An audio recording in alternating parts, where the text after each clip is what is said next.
Hello, I'm Bob Ackerman, the editor-in-chief of Signal Magazine, and welcome to our Signal Media Executive Interview. Our guest today is Ben Leo, CEO and co-founder of Fraym. Ben, welcome. It's great to be here. Thanks for having me. Let me ask you about your company and about your services. What market are you aiming for, and what are its drivers? Yeah, great questions. We at Fraym are aspiring to be the leading provider of localized population data globally. And this is one of the most rapidly growing segments of the $100 billion plus geospatial data and analytics market writ large. And fundamentally, our mission is mapping humanity down to the neighborhood level. And to do that in a way that maintains the privacy of individuals, which is paramount and will continue to be so. And if we think about some of these drivers, I mean, it's a really big market with a range of different solutions and challenges. And there's really four things that we think of at Fraym every single day, Bob, and that inform the kinds of capabilities and solutions that we're bringing to bear. The first, no surprise, given how topical it is. It's global pandemics, preparedness, response, and other kinds of, or other issues related to disease eradication. That ain't going anywhere anytime soon. Massive challenge.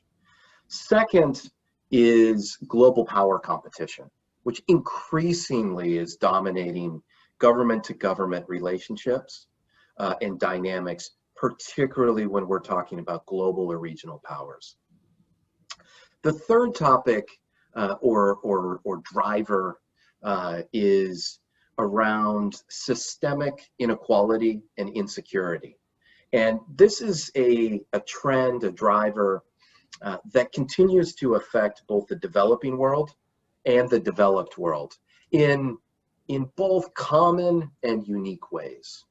And the last one is around climate impact and vulnerability.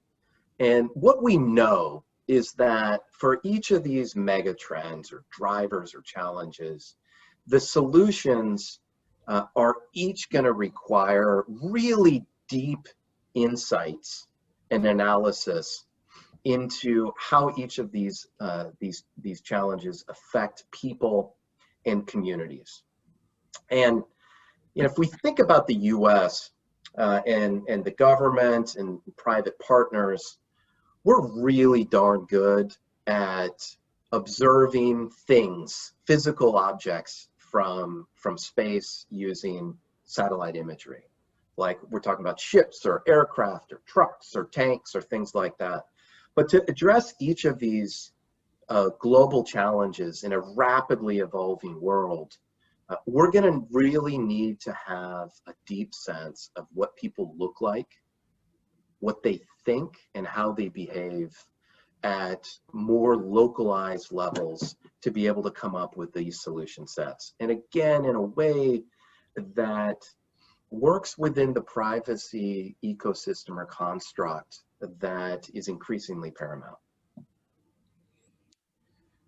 This doesn't sound like something that is just served up easily on a silver platter. What role does innovation play in these efforts? Yeah, it's a great question. So, and interesting for us in our journey. We're a technology company, and honestly, we probably couldn't have existed, at least in our current state, say even 5 years ago. We're powered by the advent of cloud computing and how those costs have come way down and become more accessible, as well as the ubiquitous availability of satellite imagery and remote sense data. And we at Fraym, we use our AI ML deep expertise to weave those together along with other data sets and types to be able to provide this hyper-local data about population characteristics and attitudes and behaviors in places that just simply wasn't possible before. In many parts of the world, they were just not only data poor, but non-existent. But everywhere there's been this grappling challenge of localized data and the need for it. And as an illustration, let me just momentarily go back to one of those megatrends that I was talking about just a moment ago, and global power competition. Competition in the information domain, it simply doesn't happen at the national level. It happens in communities, neighborhoods, and even down to individual households or homes. Everything is spatial and everything is local. And our data categories powered by these technological innovations are available down to a 1 square kilometer grid level and across a breadth of different characteristics, whether we're talking about demographics like language, ethnicity, religion, or access to services or health or education or attitudes or behaviors like I was talking about. And it allows us to be able to map things like YouTube viewers at a national or city or a neighborhood level, or the same thing for readership of a specific newspaper publication, or differently, be able to understand vulnerability and risk to violent events around a high value point of interest. And all of these kinds of capabilities, they're powered by technological innovations that simply just weren't possible at this scale, speed, or efficiency even just a handful of years ago. So the world is accelerated in some really powerful and exciting ways. And we at Fraym are thrilled to be at that center or the intersection of these Venn diagrams and being able to provide it as truly valuable contributions to our partners. Can you give us an example, provide a use case for your data? Yeah, I'd love to. And there's a lot. But let me pick one, and it continues with one of the themes. If we have time, maybe I'll throw in another one. But one of the themes that I was talking about is behaviors and attitudes and that kind of analysis. And what we have done, amongst many other things, is built out a capability to produce localized data on what people think about global issues or global players or socioeconomic circumstances or other mission critical topics. And again, down to that hyperlocal level, that 1 square kilometer grid level. But that analysis down to that grid level can also be aggregated up to official administrative regions, cities and towns, or even super custom areas like, what do people think about issue X around a road corridor?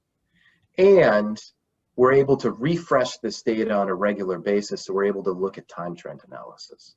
We're able to build alerts off of that to be able to identify where viewpoints are changing on mission critical topics, whether it's important to the government or our partners, or just global issues that we care deeply about, as well as start to pull the thread on why those viewpoints might be changing. So for instance, if we are able to map the information environment at that neighborhood level, what is the social media people are consuming? Other kind of internet apps for information. What TV channels, stations, shows are people watching? What are they reading? What are they listening to on the radio? And being able to track that over time at a consistent unit of analysis, we're able to start to get a very holistic picture of that information environment and being able to understand some of these drivers. And it allows us and our partners to be able to speak directly in ways that seamlessly integrate into workflows for things like situational awareness or operational planning and strategy. Or increasingly, and this is something that we hear very, very regularly is increasingly in a anticipatory intelligence way. Can we use this as information into anticipatory models so that we can get as far upstream as possible to give time and space for policymakers to impact change or influence events? So that's an example of how this really localized data about populations that is very, very actionable and specific to mission requirements can plug into specific use cases in a way that provides solutions. What about your customers? I see all sorts of possibilities here, but what kind of customers do you work with?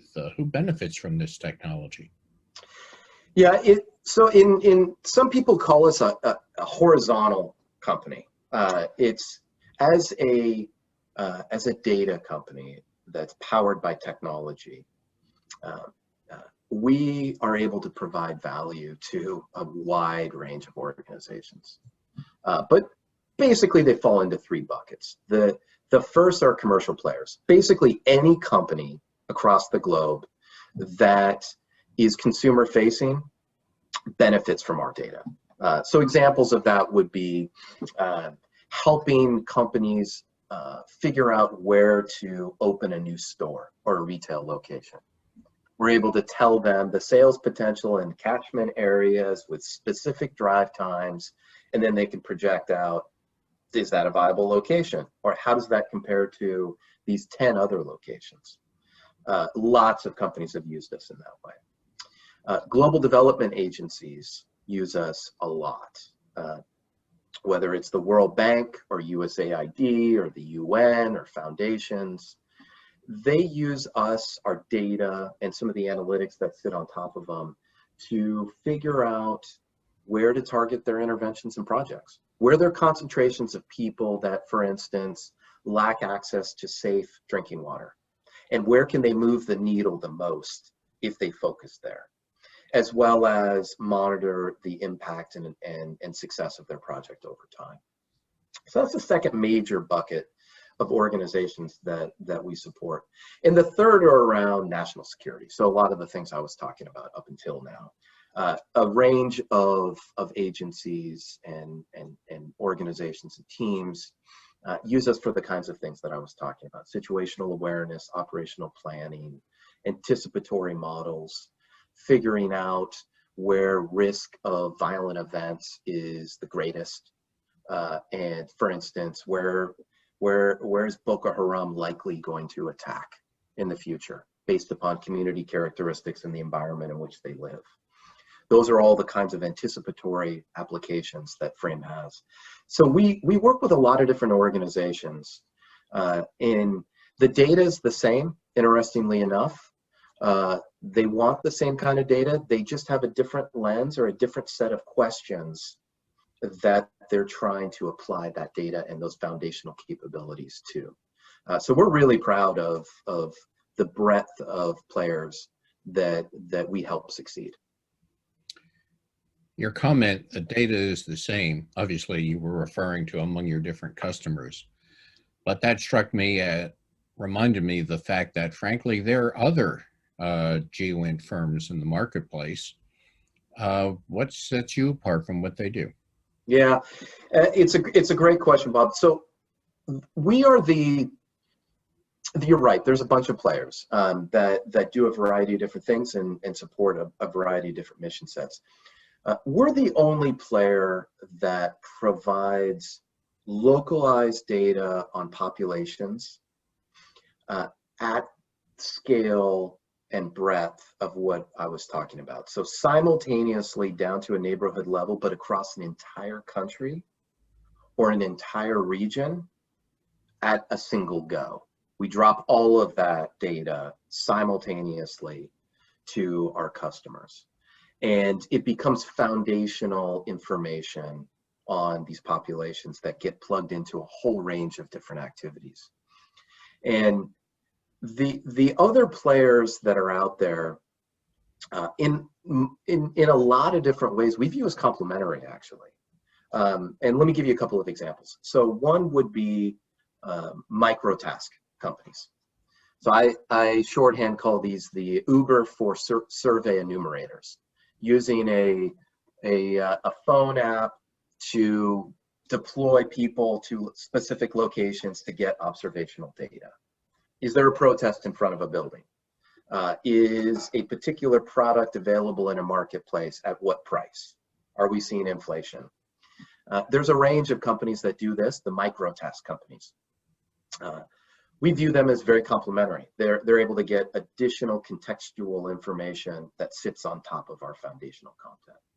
Another category, which takes a very different approach to understanding behaviors, are the companies that mine social media, and they're trying to provide information on fast-breaking events to give just a little bit of timing edge, or are tracking sentiment and moods using natural language processing, or NLP.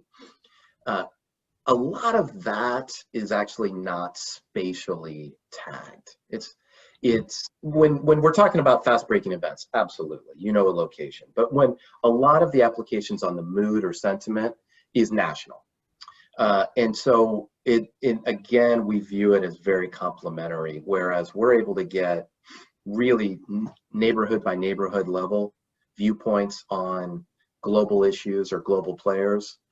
You're also able to supplement that with what are people saying about those global issues or those global players. And so in a lot of ways, it's a hand in glove fit to provide a comprehensive set of solutions to mission sets. So we don't really view them as competition. We view them as complementary to be able to provide value to the same sets of customers and organizations.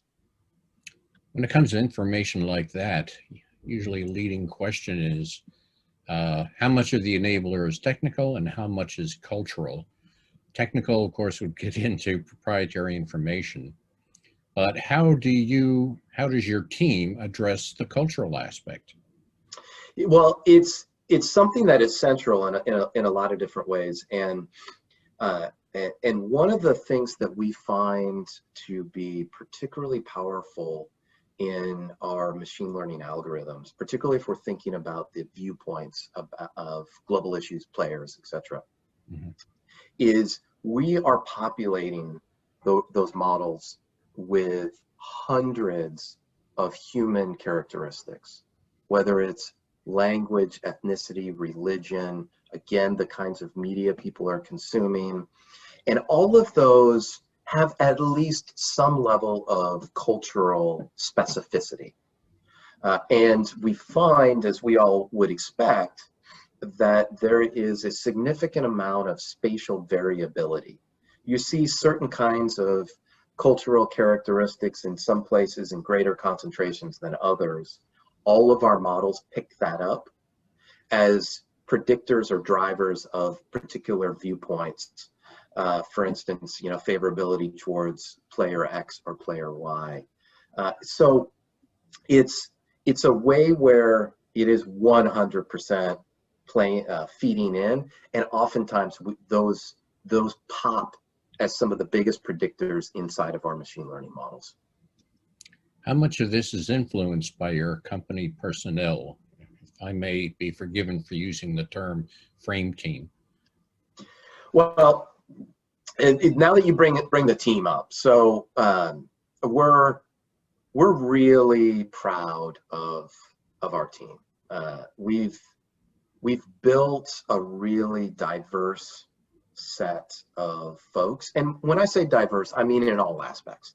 I mean of experience, viewpoints, all these kinds of backgrounds, and we've actually been really, really deliberate about that in our hiring process, in our retention, and our promotion process to make sure that we maintain that diversity in all aspects.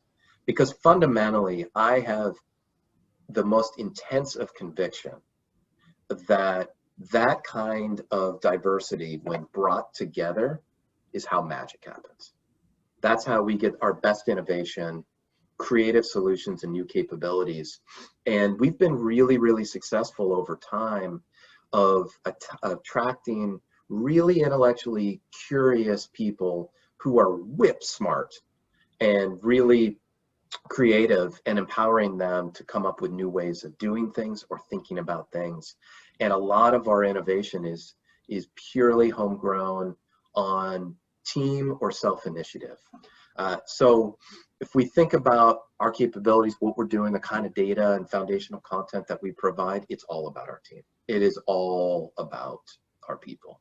And we recognize that, and we deliberately cultivate it. All right then. Well, Ben Leo, thank you very much for sharing your insights at your company. Again, this is Bob Ackerman of Signal Media. You've been watching a Signal Media executive interview. Thank you for joining us.